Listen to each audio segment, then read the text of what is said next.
twari tubivuze rero, iyi ni Kinigi Radio and TV.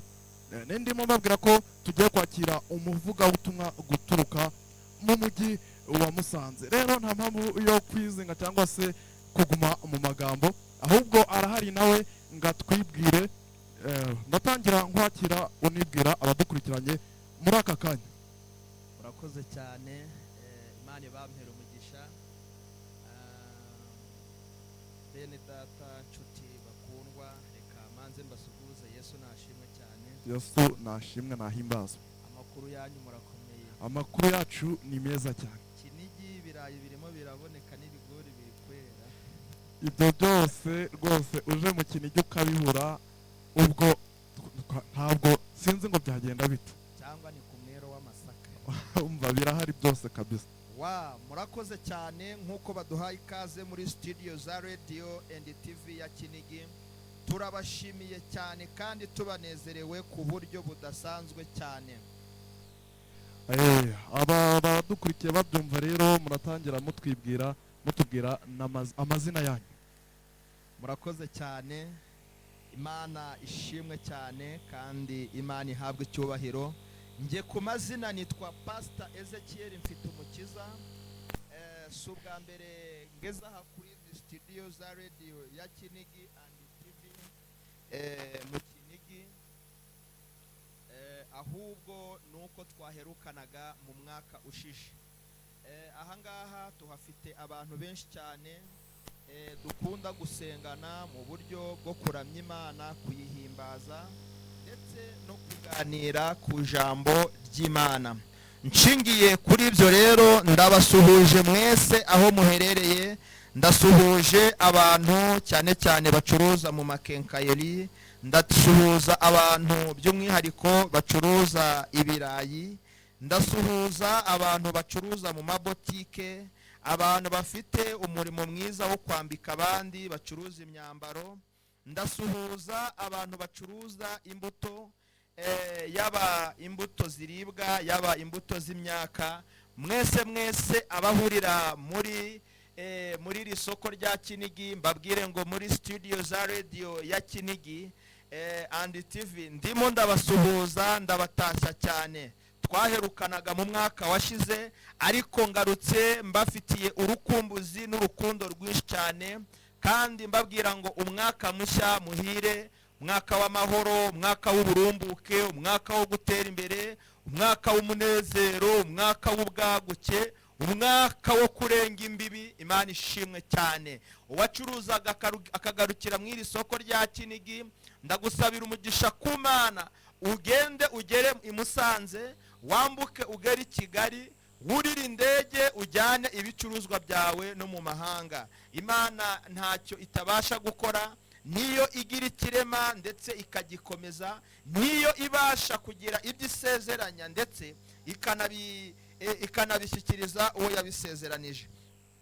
Imana ishimwe cyane.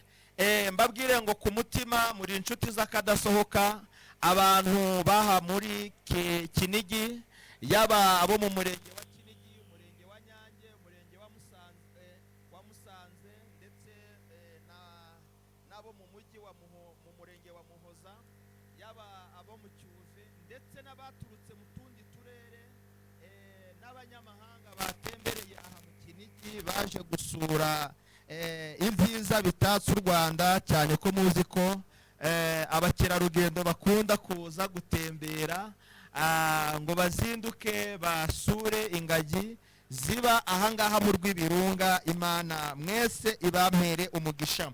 Reka dutangire rero n'isengesho, twinginga Imana kugira ngo ize kubana natwe muri uyu mwanya. Nshimiye abakozi ba studio za radio ya Kinigi baduhaye ikaze, batwakiye muri uyu mwanya kugira ngo tubashe kuganira ijambo ry'Imana. Reka twubahe Imana dusenge. Unyemerere aho uri hose, unyemerere ibyo urimo gukora byose, uturishe umutima wawe, wongere werekeze ibyiringiro byawe ku Mana, wongere utekereze ku muremyi wawe, wongere utekereze kwituma bwira bugacya, bugacya uri amahoro, uyu mwanya ukaba utari mu maboko y'abagabo, uyu mwanya ukaba utari muri gereza, uyu mwanya ukaba utari mu bitaro. Hari inzu nyinshi z'imibabaro Imana yakurinze, uyu mwanya ukaba ufite ubwo bwigenge, ubwo bwisanzure. Nishimwe rikomeye cyane ugomba gushimira Imana ko turi amahoro, ko yatuvanye mu mwaka washaje ikaduha umwaka mushya, kandi uyu mwaka ikawuduhera kugira ngo dukomeze tuyishime, tuyiramye, tuyihimbaze. Reka dusenga Imana. Uri mwiza nyiribihe, data wa twese, turagushimye kuri uyu mwanya, kuri uyu musozi, muri iri soko, muri uyu murenge ndetse muri aka karere. Imitima yacu tuyeguriye imbere zawe kugira ngo wururuke uvugane natwe, kandi umwanya wose tugiye kumara aha ngaha ugira icyo uza guhindura ku buzima bwacu, ugira icyo uza guhindura mu mago yacu, ugira icyo uza kubaka mu migambi ndetse no mu bitekerezo dufite. Udusenyere buri kimwe cyose cyaba impamvu yatuma kugubwa neza no kurushaho kukwiringira bidakunda, ahubwo umwuka wawe wera atuganze. Iyo turi mu bihe nk'ibi ntabwo Satani ajya anezererwa, ajya azana imitego myinshi, ajya ahagurutsa ibitero byinshi. Niyo mpamvu tumanje kumukuregaho, kuko ari we mwanzi w'iterambere, ari we mwanzi w'amahoro, ari we mwanzi wo kubaho kwacu. Ahubwo ngo umwuka wawe wera yururuke aze atuyobore. Amaraso yawe Kristo, ya yandi wadupfiriye ku musaraba igorogota, aza tubanishe, azabane natwe uhereye uyu mwanya n'ibihe byose, tubere igisubizo kubw'uyu mwanya turi imbere zawe. Urakoze, amen. Murakoze cyane. Imana yacu ibaruhere umugisha cyane, kandi Imana nyir'ibyiringiro ikomeze ibuzuze imbaraga z'umwuka wera. Imana ibuzuze kwizera, Imana ibahaze imbaraga mu buryo bw'umubiri ndetse n'uburyo bw'umwuka, kubera ko umubiri mwiza niwo mwuka wera aturamo. Iyo umuntu adafite umubiri mwiza, ntabwo umwuka wera abasha guturamo. Uretse ko hari icyo nshobora guhamya hagati aho, ko habaho isezerano n'isaha ndetse n'umugambi w'Imana bishobora gusohora.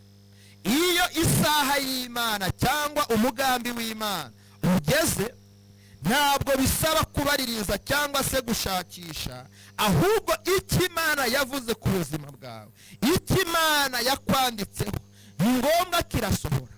Abantu nibabyange, abantu nibabirwanye, abantu nibakwanga, abantu bakora ibyabo nk'abantu, ariko Imana rugira byose ifite ijambo rya nyuma ku buzima bwawe. Si ngombwa ko irisohoza ibangije kugisha abanzi bawe inama, si ngombwa ko irisohoza ari uko ibangije kugisha inama abakwanga, ahubwo kuko isaha y'Imana igeze rigomba gusohora. Reka ngubwire ngo kuri uyu mugoroba ugiye kwakira igitangaza cy'Imana. Reka ngubwire ko uyu mwanya kuri uyu mugoroba ugiye kwakira impinduka z'Imana. Reka ngubwire ko muri uyu mugoroba niwizera urabona ukuboko kw'Imana. Ukuboko kw'Imana kubasha guhindura, ukuboko kw'Imana kubasha gutegeka, ukuboko kw'Imana kubasha kurema. Bamaso wijyanwa n'iterambere, ahubwo hagarara muri ryo ukomeze uhamye. Muri uko gukomeza guhamya niyo Kristo aza kugusanga ngo ahindure ubuzima bwawe, aguhindure icyaremwe gishya. Namara kuguhindura icyaremwe gishya, icyo gihe uzaba ubaye umunyamugisha. Abarwayi bazagusoromaho imbuto kubera ko kuri uwo mugisha bawukeneyeho ngo bakire. Abashonje bazagusoromaho imbuto kuri uwo mugisha kubera ko abo bakene bakeneye guhemburwa na wa mugisha Imana yaguhaye. Ijambo ryarambwiye ngo izaturinda tube amajya n'amazi. Imana ishimwe cyane. Iyo migisha niko izatuzaho, kandi ntabwo umugisha w'Imana uzaza ngo uze mu buzima budasanzwe. Imana izagusanga aho ngaho uri, aho ngaho ukorera, aho ngaho bagusekera, aho ngaho bagusebya, aho ngaho bakwanika, aba ariho ikwanura, iguha ijambo. Nimara kuguha ijambo, iguhereza agaciro ku mugaragaro, babireba, izuba ryavuye butarira. Imana ikore ikigomba gukora, yemeze abanzi bawe isezerano n'umugambi yagusezeranije, kuko ikora nk'Imana, ntabwo ikora nk'abantu. Imana ishimwe cyane. Haleluya, haleluya, haleluya. Niba uri kumva hari icyo Imana irimo ikora mu buzima bwawe, zamurira Imana haleluya. Bisobanura ngo bibe gutyo. Amen. Haleluya. Munyemerere tunyaruke dusangire ijambo, kubera ko ntago turi abanyedini, nta nubwo turi imbata z'itorero, ahubwo turi abakozi b'Imana, turi abana b'Imana. Imana yahamagaye mu gihe cya nyacyo kugira ngo tuvuge ubutumwa budafite aho buhengamiye, budafite umupaka, ahubwo bugera ku mutima wa buri wese. Kandi icyo nakubwira ni kimwe, Yesu yasobanuye byose. Yaravuze ngo yemwe abarushye n'abaremerewe, nimuze munsange ndabaruhura. Birashoboka ko uyu mugoroba ariyo saha yawe yo kuruhuka. Birashoboka ko iyi tariki ariho ugiye kwakira igisubizo cyawe. Birashoboka ko uyu mwanya ariho ugiye kuganira n'Imana bundi bushya, ariho Imana igiye gushibutsa cya giti cyawe cyari cyaratemwe kugira ngo bimenyekane. Reka dusangirire hamwe ijambo ry'Imana nk'uko riboneka mu butumwa bwiza bwa Yesu Kristo uko bwanditswe na Luka, ibice byaho ni 19, umurongo turahera ku wa mbere tugeze ku wa 10. Munyemerere abafite Bibiliya zabo, naho waba uyifite muri telefone, naho waba uri guhaha ujye utega amatwi kuri mikoro, naho waba uri gucuruza ufata akanya, uyu mwanya tugiye kubana ahangaha tuze kubana nawe. Uyu mwanya ndazi ko ugiye kuba uw'umusaruro kuri wowe, ndazi ko uyu mwanya ugiye kuba uw'igiciro kinini cyane ku buzima bwawe, ndazi ko uyu mwanya ugiye kuzana impinduka mu cyerekezo urimo gucamo. Tugiye gusoma ijambo ry'Imana nk'uko riboneka mu butumwa bwiza bwa Yesu Kristo nk'uko bwanditswe na Luka, ibice 19, duhereye ku murongo waho wa mbere. Imana ishimwe cyane. Umutwe w'amagambo uravuga ngo ibya Zakayo. Ntabwo uyu munsi twageze kwa Zakayo wundi, ahubwo uyu munsi uvuge ngo ibyanjye. Haleluya. Ibyanjye Mana. Si Zakayo uyu munsi tugiye kumva, ahubwo wumve ko ari wowe ugiye kuganira n'Imana binyuze muri iri jambo. Yesu agera i Yeriko, arahanyura. Nuko hari umuntu witwaga Zakayo, yari umukoresha w'ikoro mukuru kandi yari umutunzi. Ashaka kureba Yesu ngo amenye uko asa, ariko ntiyabibasha kuko abantu benshi, hari abantu benshi kandi ari mugufi. Arirukanka ajya imbere, yurira umuvumu ngo amurebe kuko yaragiye kunyuraho. Yesu ahageze arararama aramubwira ati, Zakayo, ururuka vuba kuko uyu munsi nkwiye kurara iwawe. Yururuka vuba amwakira anezerewe. Abantu bose babibonye barabyivovotera bati, dorere agiye gucumbika ku munyabyaha. Maze Zakayo arahaguruka abwira umwami Yesu ati, dorere databuja, umugabane wa kabiri w'ibintu byanjye ndawuha abakene, kandi umuntu wese nambuye ndamuriha 4. Yesu aramubwira ati uyu munsi agakiza kaje mu nzu, kaje muri iyi nzu, kuko nawe uri umwana wa Aburahamu, kandi umwana w'umuntu yazanywe no gushaka no gukiza icyari cyazimiye. Imana iduhane umugisha. Mana, duciye bugufi kubw'ijambo ryawe, ngwino utwoherereze imbaraga z'umwuka wera kugira ngo zidusobanurire kandi turusheho kumva no kumenya neza icyo ushaka kuvugana natwe kuri uyu mugoroba. Ni mu izina ryawe Yesu, amen. Imana yacu ishimwe cyane, kandi Imana yacu ihabwe icyubahiro.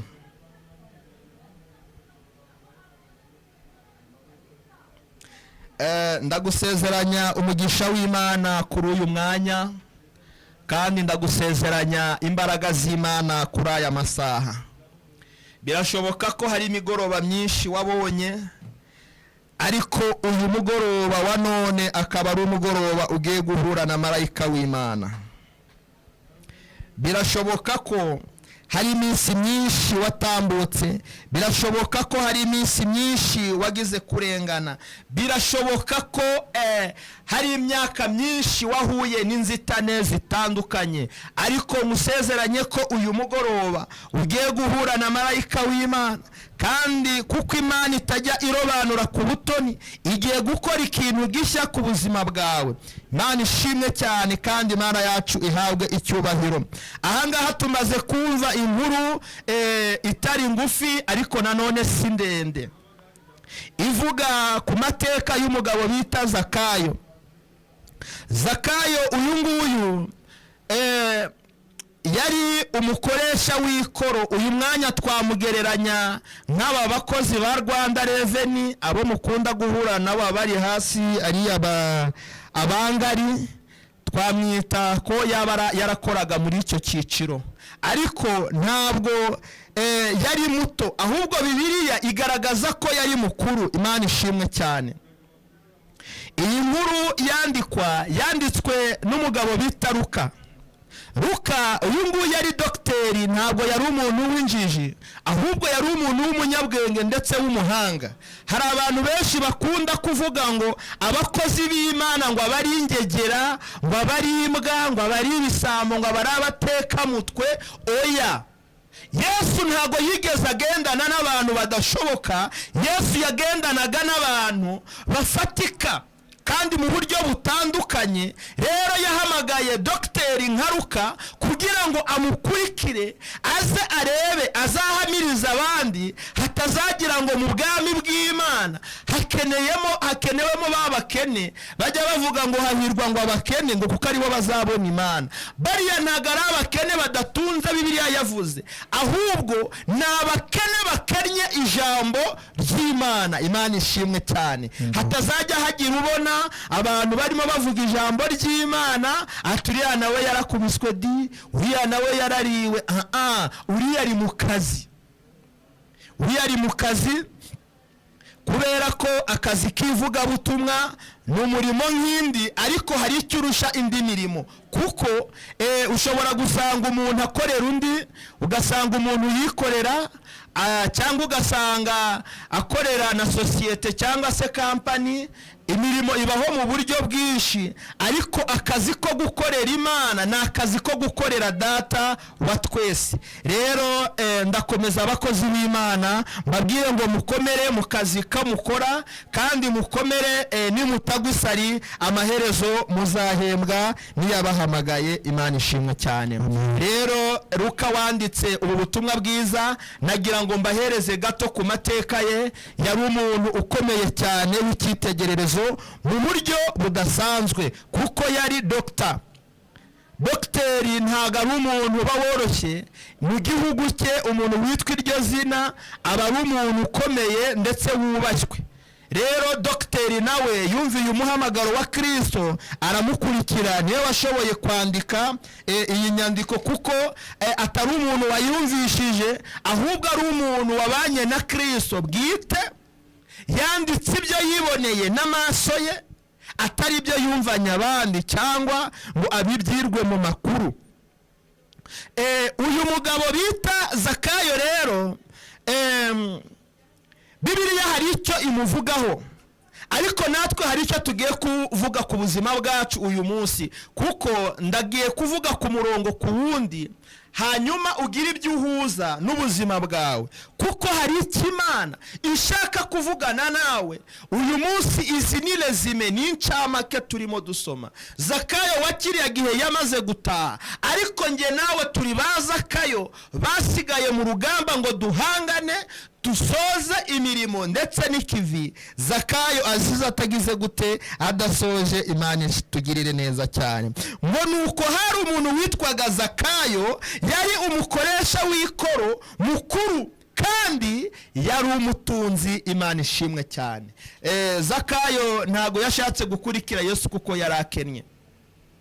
Abantu badafite akazi mu gashake, abantu bari muri iri soko nta kintu muri gukoramo, nta mishoni mufite, nta kiraka mufitemo, nta ubushoni mubarizwamo, musabwe gusohoka mu isoko mukagenda aho mukenewe, mugakora imirimo ishobora guhindura ubuzima bwanyu, ikabafasha kumenyekana nk'uko Zakayo nawe yamenyekanye. Ngo ashaka kureba Yesu ngo amenye uko asa. Mu by'ukuri ntabwo Zakayo yagiye kureba Kristo kubera ko yari yaburaye. Ntabwo Zakayo yagiye kureba Yesu kubera ko yari yambaye ubusa. Oya, nta nubwo Zakayo yagiye kureba Yesu kubera ko minerivare y'abana yari yarangiye. Oya, ndagira ngo unyumve neza icyo Zakayo yari atumbiriye kuri Kristo, icyo yari agamije mu buzima bwe, agira ngo ashobore kureba Kristo. Yari ashaka kumureba gusa face to face, yari ashaka kureba ishusho ye, yari ashaka kwitegereza Yesu, uwo bavuga, uwo batangaza. Yari ashaka kureba Yesu ni uwuhe, ninde, asate, ameze ate. Hari abantu benshi bajya gusenga bameze nk'abagiye kwiyahura kubera ibibazo, abandi bakajya kureba Yesu bameze nk'abagiye guteka imitwe kubera ubuzima. Hari abandi bajya kureba Yesu arimo kwihishamo ngo ababere agakingirizo. Mutandukanye imirebere ya Yesu kwa Zakayo ndetse nawe uyu munsi. Zakayo yagiye kureba Yesu agamije kureba uko asa gusa. Imana ishimwe cyane. Rero ikibazo yaje kugira Zakayo, yabaye mugufi. Intego ya Zakayo kwari ukureba Yesu, ariko aza kugira imbogamizi z'uko yari mugufi. Ndashaka kuvuga ijambo Imana yantumye ku buzima bwawe uyu munsi, nuko isaha y'Imana igeze ngo ikore, nuko isaha y'Imana isohoye kugira ngo igutabare, nuko isaha y'Imana igeze Imana ikugirire neza, itarebye abavukanye, itarebye agasozi uvukaho, itarebye abo muvukana, ahubwo kuko Yesu akwitegereje asanze ari igihe kigeze ngo umukorere, umuvugire. Niyo mpamvu igihe kigeze Yesu ngo aguhe umugisha, aguteturure, akuvane ku cyavu, akwicaza ahakwiriye, akwicaza ahakomeye, akwicaza ahatunganye, akiri igitangaza cy'Imana kuri uyu mugoroba wa none, akiri inkomezi z'Imana.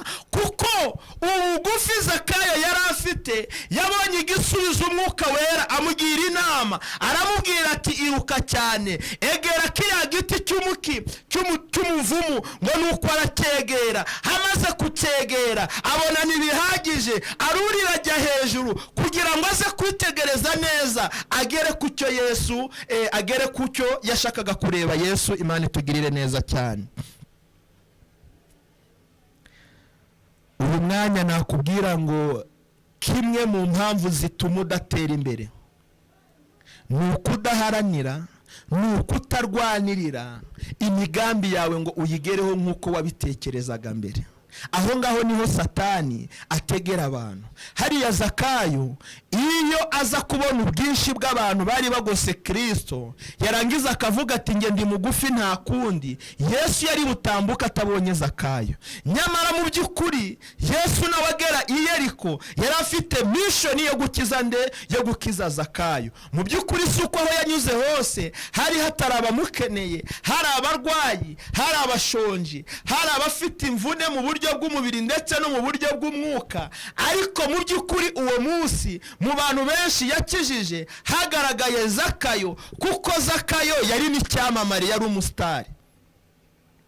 Tukiri kuri aya magambo ndagira ngo nkubwire ngo iyo ukize baraza, ariko iyo wakennye ukena wenyine ku giti cyawe. Iyo uri umusore w'umukene, make uri inshuti ya mama wawe, nyoko niwe umenye ubukene bwawe, kuko aravuga ati mwana wanjye, muhungu wanjye, komera ihangane. Naho iyo wabaye umukire abandi bakire baraza. Iyo wabyaye abakire baraza bakagushengerera, abandi bakaguhemba, n'abakene bakaza. Ariko iyo umukene yabyaye arihemba, arimenya wenyine, arisura akimenya. Niyo mpamvu nkubwira ngo haranira kuba umukire, kandi Imana igushoboze ikuzamure muri iyo ntera. Uyu mwaka 2025 ni umwaka w'uburumbuke, ni umwaka w'imbaraga, ni umwaka w'umugisha, ni umwaka wo kurenga imbibi. Imana ikurenza icyiciro wari urimo, Imana ikuzamure mu ntera, Imana iguhuze na Kristo, nk'uko Zakayo yahuye na Yesu ubuzima bugahinduka.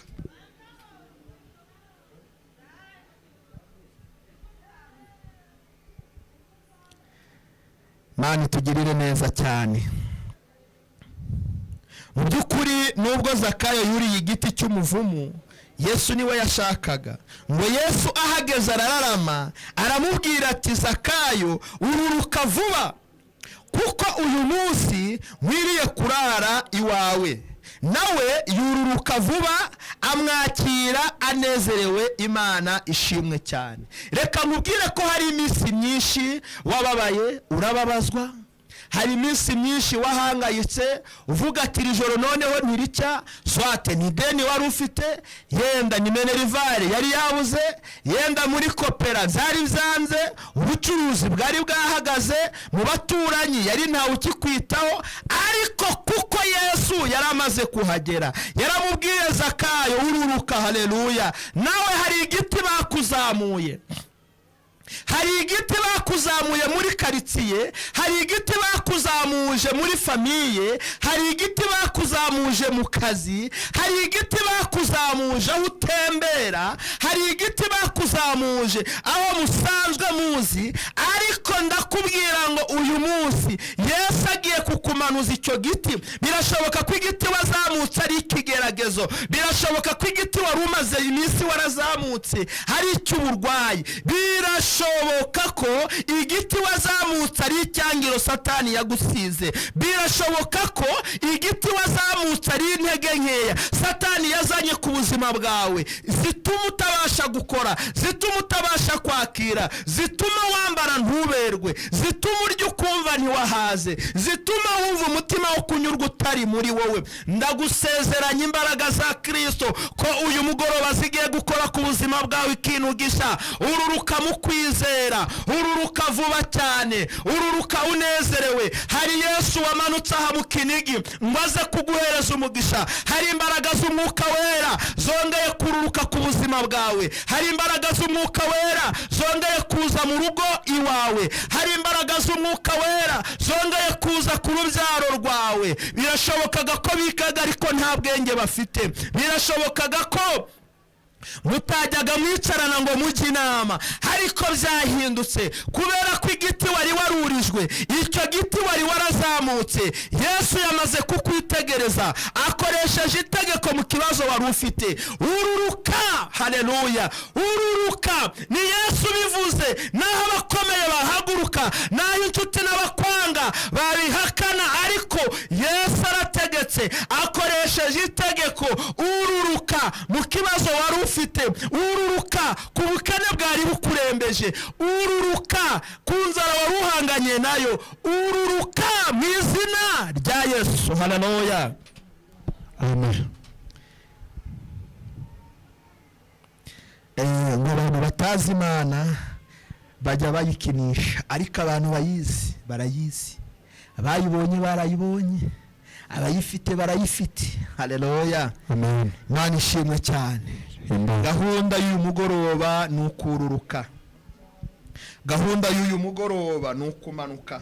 Haleluya, amen. Gahunda y'uyu mugoroba ni uko byahindutse, gahunda y'uyu mugoroba nuko imbaraga z'Imana ziri mu kazi. Haleluya, amen. Reka nkubwire rero mwene data, buriya Imana nikugirira neza, Imana nigutera iteka.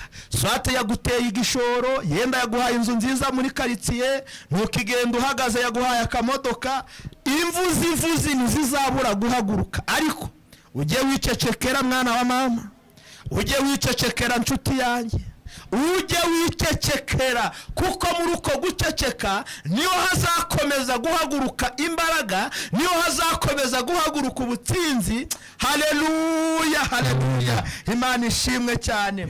Erega no kwa Zakayo, ngo abantu bose babibonye batangiye kwivovota, bati dorere, ati dorereye agiye gucumbika kuri wa munyabyaha, ati ndebere koko agiye gucumbika kuri cya gisambo, agiye gucumbika kuri wa mubeshi, ndebere, dore, make buri wese agira ute, atera komenti. Imana ishimwe cyane. Ndagira ngo nkubwire ngo komera, abantu ntibagira imbabazi. Ndagira ngo nkubwire ngo komera, abantu ntibagira emotion.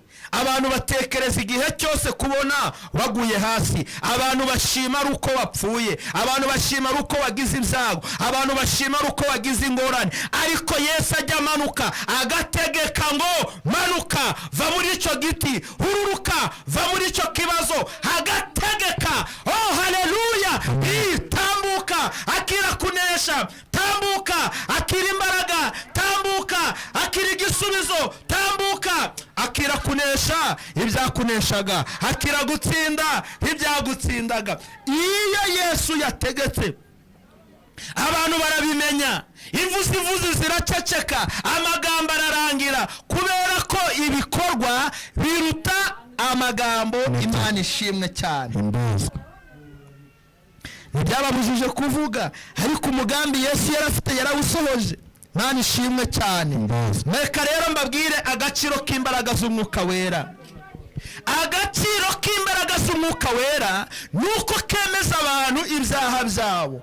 Agaciro k'imbaraga z'Umwuka Wera nuko kemeza abantu guca bugufi. Agaciro k'imbaraga z'Umwuka Wera nuko gahesha abantu kwihana. Birashoboka ko wumva ko Umwuka Wera nta kamaro amaze. Umwuka Wera afite akamaro. Umwuka Wera yageze kwa Zakayo, arangije yirega ibyaha bye, ari ntawe ubimwihanishije. Umva mu magambo yabwiye Kristo, yaravuze ngo maze Zakayo arahaguruka abwira umwami Yesu ati dore databuja, umugabane wa kabiri w'ibintu byanjye ndawuha abakene. Imana ishimwe cyane. Kandi umuntu wese nambuye ndamuriha kane. Imana ishimwe cyane. Reka ngubwire ngo hari promosiyo ibonetse. Hari promosiyo Imana itanze ku buzima bwawe. Hari promosiyo ibonetse muri karitsiye. Hari promosiyo ibonetse ndetse mu mudugudu wawe. Ndabizi abantu benshi ahangaha mu gace ka Kinigi, abantu bajya bashima Imana cyane iyo bumvisha ko gahunda ya Give ngo yabonetse. Ariko reka nkubwire ko na mbere ya Give Yesu arakora, na nyuma ya Give Yesu arakora. Ariko iyo Give nayo ni inkuru nziza. Haleluya, nayo ni inkuru nziza kuko si ya bose. Imana ishimwe cyane. Iyo wumvishe telefoni iguhamagaye ati alo ngwino wamaze kubarurwa, byamaze kwemerwa, byamaze gutungana ko give yawe yabonetse. Imana ishimwe cyane. Aho ngaho nawe utangira gushima Imana ati ye nibutswe n'Imana, ati rwose nibyo koko mbonye igitangaza cy'Imana. Ndagira ngo nkubwire ko hari indi nkuru nziza Imana izanye ku buzima bwawe uyu munsi. Haleluya. Kiriya Imana yaragikoze urashima, kiriya Imana yaragikoze uravivura, ariko nkubwire ngo hari nandi mahirwe Imana izanye, nuko imbaraga z'Umwuka Wera zikoze kuri wowe. Ibuka nawe ugira icyo uhara. Umugabo bita Zakayo yahaze 1/2 cy'ubutunzi yari afite, yemera gufasha abari hasi ye, yemera kugaburira abashonji, yemera kugabira abari badafite, yemera gucumbikira abari badafite aho bacumbika, arangije yemera no gusubiza ibyo yibye. Uku nguku ni ugukizwa, kandi uku ni ugukiranuka. Iki ni igisobanuro cy'imbaraga z'Umwuka Wera. Reka Umwuka Wera kugereho nawe uyu munsi, reka Umwuka Wera gukoreho nawe uyu munsi, reka Umwuka Wera umwumvire uyu munsi. Hamwe no kwizera hari icyo Imana igiye gukora ku buzima bwawe. Uyu mugabo bita Zakayo amaze gukora, amaze kubwira Yesu iyi mirimo myiza agiye gukora, ibintu byahise bihinduka koko. Ako kanya Zakayo nawe yakiriye umwami Yesu iwe, bajyana ku meza hamwe, yakira abashyitsi bari kumwe na Kristo. Kubw'iki? Kubwo kwizera ndetse no kwakira imbaraga z'Imana z'Umwuka Wera. Ndahamya ko Zakayo yabonye ubugingo. Ni ukuri ari nta kugira gute, ari nta gushidikanya. Icyaha yakoraga kwari ukwiba cyangwa akabeshya ibiguzi abagiye gusoresha, ariko igihe kigeze yaravuze ngo ngewe uwo nambuye, kubera ko ntago nabana n'umucyo ngo ncumbikire n'umwijima, uwo nambuye ndamuriha 4. Imana ishimwe cyane. Ndagira ngo ngusabe nawe aho uherereye ugira umwanya mu buzima bwawe, ugira umwanya munini mu cyerekezo cyawe, ufata igihe cyo kwegera Imana, ufata igihe cyo kongera kureba ko ubumwe, ubusabane bwawe na Kristo buhagaze. Ako kanya hari igisubizo Yesu yamusubije. Yaramusubije aramubwira ati uyu munsi agakiza kaje muri iyi nzu, kuko nawe uri umwana wa Aburahamu. Hari igihe abantu bajya bakwihebesha, bakakwereka kuri kivume, bakakwereka ko udashoboka, bakakwereka ko nta mugisha ukwiriye, bakakubwira ko nta byiza byataye iwawe. Ariko humura, nawe uri umwana wa Aburahamu, nawe uri umwuzukuru wa Aburahamu, nawe uri umwuzukuruza wa Aburahamu. Amahirwe yose arakubereye, imigisha yose irakubereye, ndetse impinduka zose zakubera, kuko na Zakayo wari igisambo yabashije gukizwa kandi biramenyekana. Ntabwo Zakayo ari we gisambo cyakize gusa, ahubwo hari n'ibindi bisambo bibiri byabonye imbaraga z'Imana. Ndagira ngo mvuge ku busambo bw'umugabo bita Baraba, ndetse mvuge ku kindi gisambo cyari kibambanywe na Kristo. Mu gihe cy'urupfu rwa Yesu, murabizi ko ku musaraba hari habambwa abantu bangahe? 3. Hanyuma abo bantu 3 bari babambwe, uwashoboye kumenyekana n'uwo bita Baraba. Baraba yari hagati kuri uwo musaraba, kandi Baraba uwo igihe babambaga Yesu bagiye kwa Pilato, barangije barabaza ati ese muri aba ngaba tubabamburire nde? Nuko nguko isoko ryateranye, nuko Kinigi isoko ryaremye. Barangije baravuga ngo uwo Yesu ni mumubambe, uwo Yesu ntabwo tumuzi, ni mumubambe, ahubwo mutubamburire Baraba. Baraba turamuzi, ni mwene runaka. Baraba turamuzi, atuye aha hepfo. Mutubamburire nde? Baraba. Imana ishimwe cyane. Mu by'ukuri Baraba baramufungura. Abarokowe n'iki? Abarokowe n'amajwi y'imbaga nyamwinshi yari aho ngaho. Ikindi gisambo cyaje kugira umugisha ni igisambo cyabambwe hamwe na Yesu, kuko Yesu yabambuye Baraba, barangije babamba nde? Kristo. Bamaze kubamba Kristo, hari hasigaye ibisambo 2.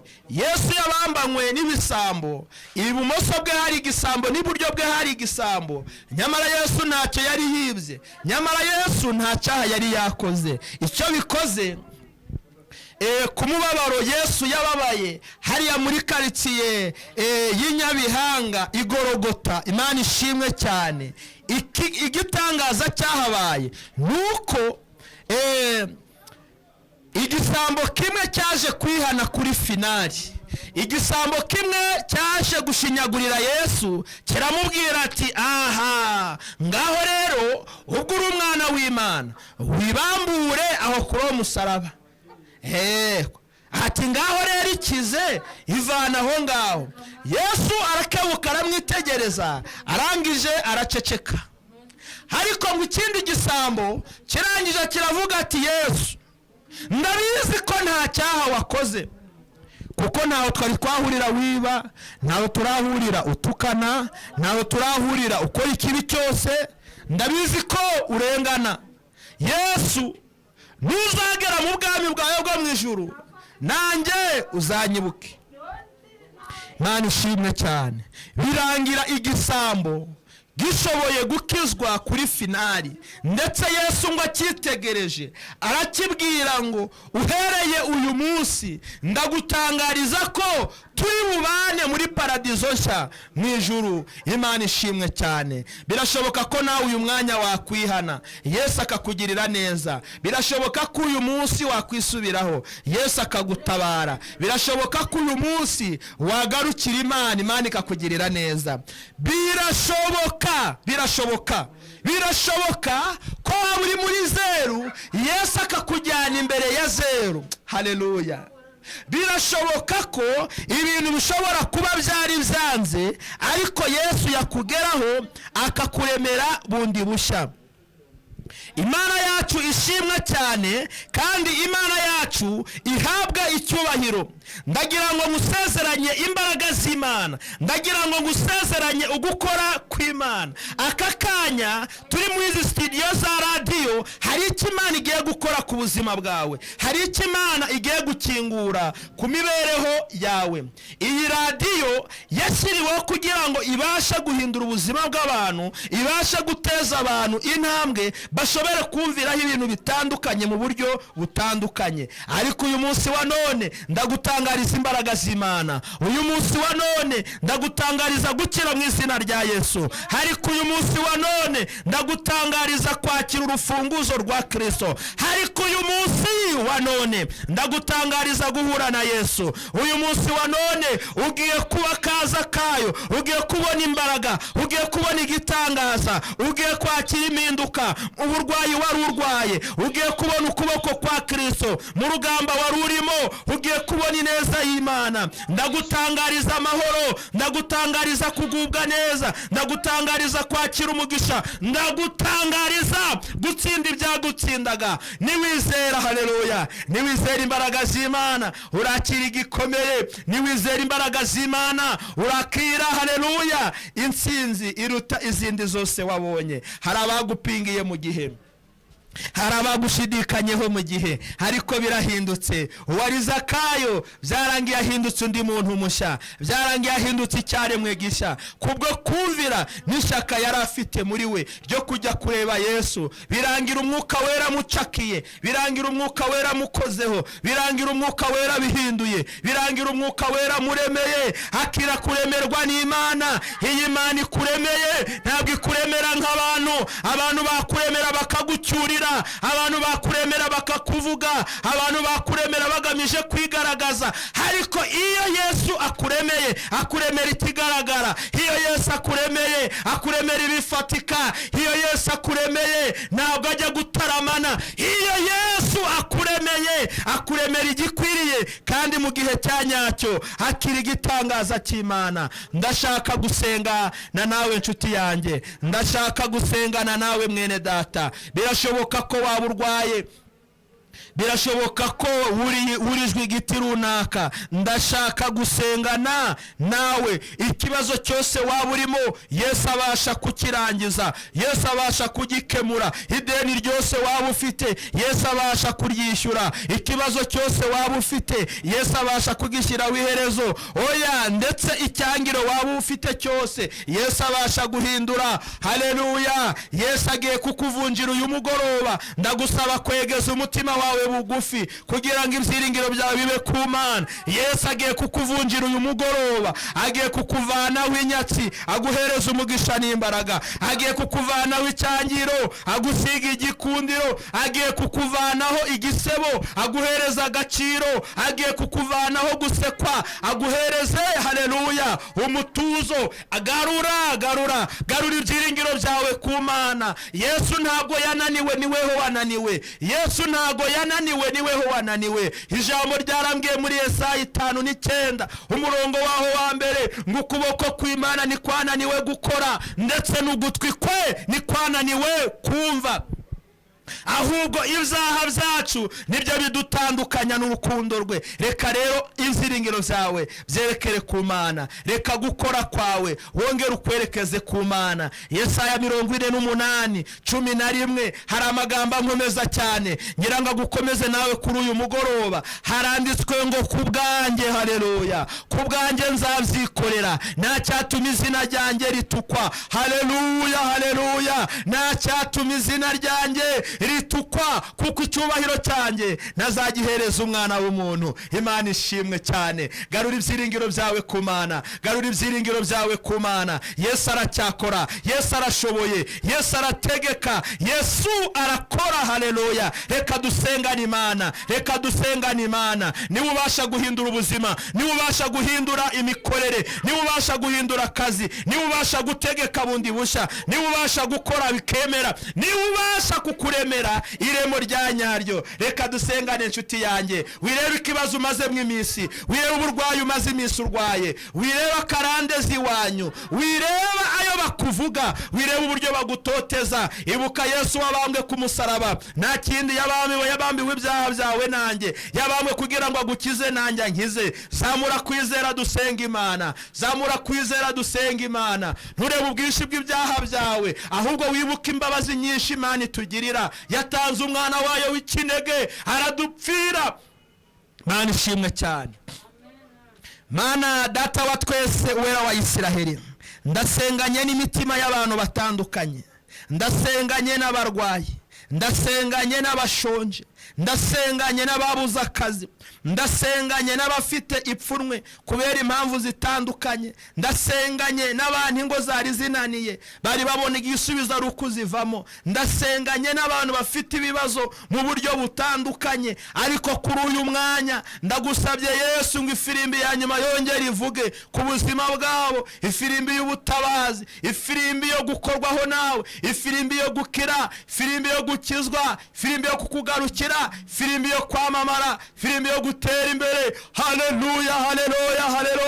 Reka umugisha wawe wongere ukinguke ku bari bamaze iminsi bicariwe n'inyatsi mu buryo butandukanye, yabize amagambo, yabize ibitekerezo, yabanize ibifatika. Reka uhindure nk'uko wahinduye ubuzima bwa Zakayo, nawe bahindurire Mwami. Nsaba umugisha buri umwe wese, abagabo bahereza umugisha, abamama bahereza umugisha, abasore n'abakobwa bahereza umugisha, abana batoya bahereza umugisha. Uyu musozi ngusabiye umugisha, uyu murenge ngusabiye umugisha, aka karere ngasabiye umugisha, igihugu kibona umugisha, Afurika ibona umugisha, isi muri rusange ibona umugisha kubwo uyu mugoroba. Reka uyu muriro uzamutse aha ngaha ugira impinduka nyinshi ku buzima bwa buri muntu ushoboye kwakirira ijambo, kandi uritegeye amatwi data wivange mu bye, urihaye umwanya muri we, nawe ugenda ugira ibyo uhindura kuri we. Abantu bose mbasabiye umugisha, umugisha w'amajya n'amaza, umugisha w'ibihe byose ubane nabo nk'uko wabanye na Zakayo. Mana dufite byinshi byo kugusaba, ariko ngo byinshi ubiduhane n'abakwizera mu izina ryawe Yesu, amen. Murakoze cyane. Turabakunda cyane, kandi si uyu munsi tubakunze, ahubwo tuzakomeza kubakunda. Reka tubatumire. Hari abatwandikiye badusaba nimero, birashoboka ko wakifuza gusengana natwe, biremewe. Nimero yacu ni 0788 32 52 23. Reka tuyisubiremo ku batayumvishe neza. Ni 0788 32 52 23. Isaha yose turagufasha, isaha yose turakwakira, waba urwaye, yaba ari ubujyanama ndetse n'izindi mpamvu zatuma ukenera isengesho, turagufasha iyo ugeze kuri iyo nimero. Wavuga ati ese iki kibwirizo nazongera kukibona nde? Birashoboka kukibona. Dufite urubuga dusanzwe ducishaho ubutumwa bwiza, channel. Iyo wanditse muri telefone yawe aho usacingira ukandika ijambo pro akadomo Ezekiel TV, icyo gihe ubuguye mu isi y'amavideo menshi atandukanye aho tuvugira ubutumwa ku buryo bwa social media cyangwa si online. Tugira n'uburyo bwa Zoom. Iyo nimero uramutse yandike kuri WhatsApp tuguha linki mu masaha atandukanye, saa 9 y'abizamanywa cyangwa iz'ijoro tuba turimo gusenga online. Ntago ari uko insengero zibaye zegetsweho zimwe na zimwe, ahubwo byahozeho. Ni ukuvuga igihe uburyo bumwe bwabaye buhagaze ubundi bwarakomeje, ijambo ry'Imana rigera kuri benshi. Abo twari dusanzwe dusengana, mbabwire ko mu gihe gitoya turasubukura imirimo, kubera ko ijambo ry'Imana ryarambwiye ngo haracyari ibyiringiro by'uko igiti cyatemwe kizongera kigashibuka. Ibyo twasabwaga n'ubuyobozi nabwo turabushimira, kuko ari iterambere kuri twe kandi no ku gihugu cyacu. Tubirimo turabikora ndetse no kubisoza. Rero umunsi badusubije tuzabamenyesha. Ndabakunda cyane rero mwese abantu batuye muri aka gace ari n'abahazindukira n'abandi barakomeza kutwumva, ndabakunda. Iki kibwirizo ntabwo gica kuri Prophet Ezekiel TV gusa, n'abasacinga kuri Kinigi Radio and TV mushobora kuza kukihasanga, kubera ko ijambo ry'Imana ntago ari ubwiru. Nasomye muri mu Bakorinto ba mbere ibice 4 ku murongo wa 20 haranditswe ngo kuko ubwami bw'Imana atari ubw'amagambo ahubwo n'ubw'imbaraga. Rero izo mbaraga zibagereho mwese, zihindure, zibaremere ibishya. Kandi n'ukuri iri joro, uyu mugoroba, iyi tariki izakubera urwibutso wowe n'Imana, izakubera umuyobora mwiza uguhuza n'amasezerano yawe ndetse no gukora kw'Imana. Reka mbabwire rero, Imana ibampera umugisha muri studio za radio ya Kinigi and TV. Reka dusubize abayobozi umwanya kugira ngo bakomeze n'izindi gahunda. Mu bindi Imana ikomeze iduhana umugisha, keretse niba hari ibibazo by'amatsiko bafite kutubaza twabyakira nta kibazo. Perezida tutaragenda hari abantu bavuze bati nimero bazivuze bihuta bazibasubiriramo, noneho ukongera ukababwira ahantu bakora ibihangano byawe cyangwa se ubutumwa uba wabahaye. Murakoze cyane. Umunyamakuru ati yarakiye ubutumwa, mu nimero twazivuze twihuta. Reka dusubiremo. Ni 07 8 8 3 2 5 2 2 3. Reka dusubiremo. Ni ukuri ntacyo bitwaye, ni umugisha kuri wowe, kuri nge, kuri twese, kuko twese turi abana b'Imana. 07 8 8 3 2 5 2 2 3. Reka mbabwire ngo ndabona hari uwahamagaye, sinzi niba ari ikibazo yifuza kutubaza. Yesu nashimwe, Yesu nashimwe cyane. Nawe urashaka ko tugusengera, witwa nde, uherereye he? Yewe nitwa Mujawamariya Eugenie, abana ari ntoye mu Kinigi kuri Kampanga.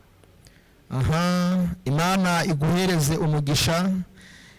Niba ndumva atari byiza ko wavuga ibyifuzo byawe tujya gusengera aha ngaha. Yaravuze ngo yitwa Eugenie, irindi ninde? Mujawamariya. Mujawamariya Eugenie. Reka nk'uko tubonye nimero yawe birahagije, ndabona hari n'abandi barimo bahamagariramo, turagira uburyo tubafasha gusenga kubera ko mfite n'abarwayi bikomeye kandi nanjye nararwaye narembye nageze hasi. Humura, mu ijuru dufite Imana ikiza abarwayi, ntabwo ari wowe wa mbere Yesu arabakijije kandi si nawe wa nyuma. Nkubwire ngo komera. Twasomye ijambo muri Yesaya 54, Yesaya 48 ku murongo wa 11 havuga ngo kubwanjye nzabyikorera.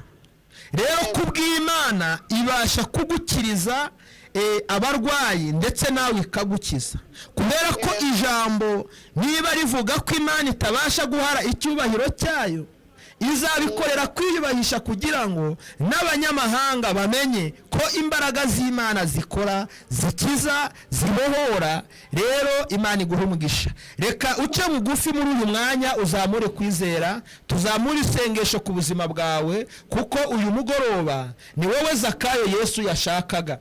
Kandi ubwo uhuye nawe, humura, ahubwo akira gukira mu izina rya Yesu. N'umwana wanjye ararwaye nyine mukuru, bamuteje ibintu by'ibisazi nyine kujya araragurwa babonye. Humura, ahubwo izere imbaraga z'Imana. Mana data wa twese uwera wa Isiraheli, tuzamuye mu ngobyi y'amasengesho umuja wawe Mujawamariya Eugenie, kugira ngo wongere umurebesha amaso y'imbabazi. Hari abarwayi benshi wavuye urabakiza, turabibona. Hari abari bafite ubumuga bwo kutabona barahumuka, hari abari bafite ubumuga bwo kutatambuka baratambuka, turabibona. Haleluya, haleluya.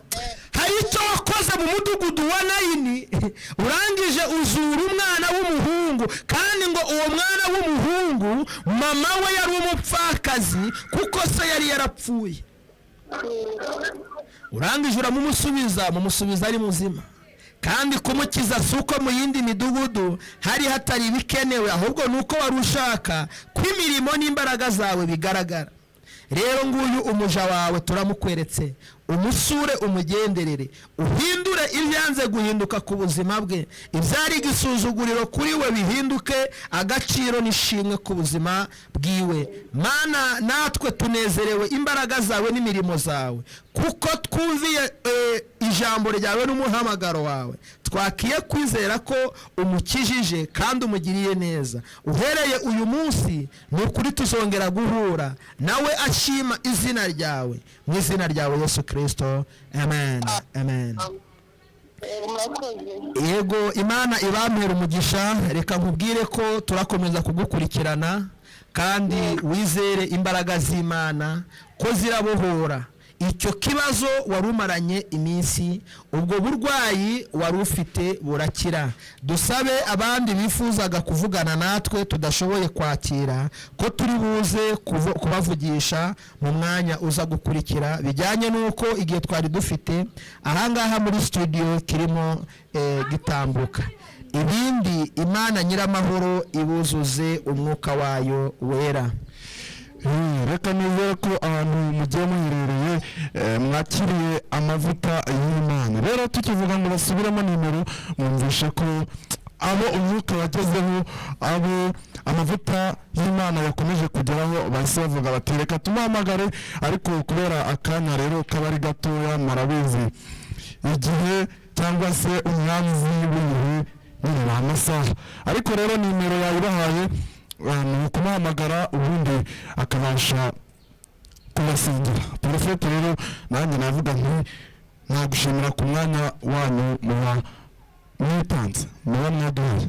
Murakoze cyane, kandi mbashimire ku mwanya mwaduhaye. Imana ibahereze umugisha. Reka dusenge dusezera nk'uko twatangiye dutangiza isengesho, twiragize Imana no mu mayira tugiye gucamo, ndetse no muri uyu mugoroba turi gusatira kwinjiramo, ngo imbaraga z'Imana zikomeze zitugote, zitubugabuge.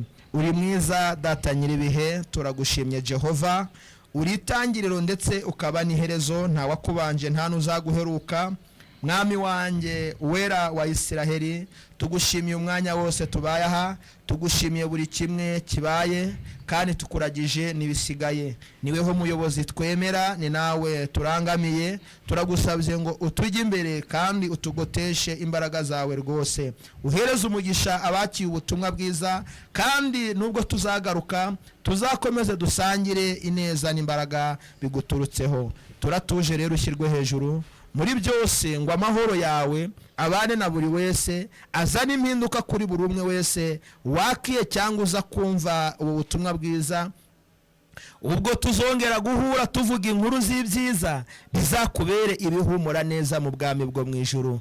Reka mbabwire ngo amahoro y'Imana n'ubuntu bw'Imana no gufashwa n'umwuka wera bize kubabaho mwese uhereye uyu munsi n'ibihe byose. Amen. Mbabwire ko buri kuwa kane no kuwa mbere tuzajya turaba turi kumwe uko Imana izajya idushoboza, kandi mbabwire ngo aya masengesho tuyatangirane n'umwaka, tuzasozana n'umwaka. Azadufasha byinshi, azahindura byinshi, azaturemera byinshi. Mbabwire ngo Imana nyiramahoro itindane namwe ibihe n'ibihe. Amen, amen, amen. Shalom rero. Ati amahoro y'Imana, imigisha y'Imana ikomeze ibane natwe, cyangwa se wowe uba wemeye ukakurikirana ubutumwa bwiza.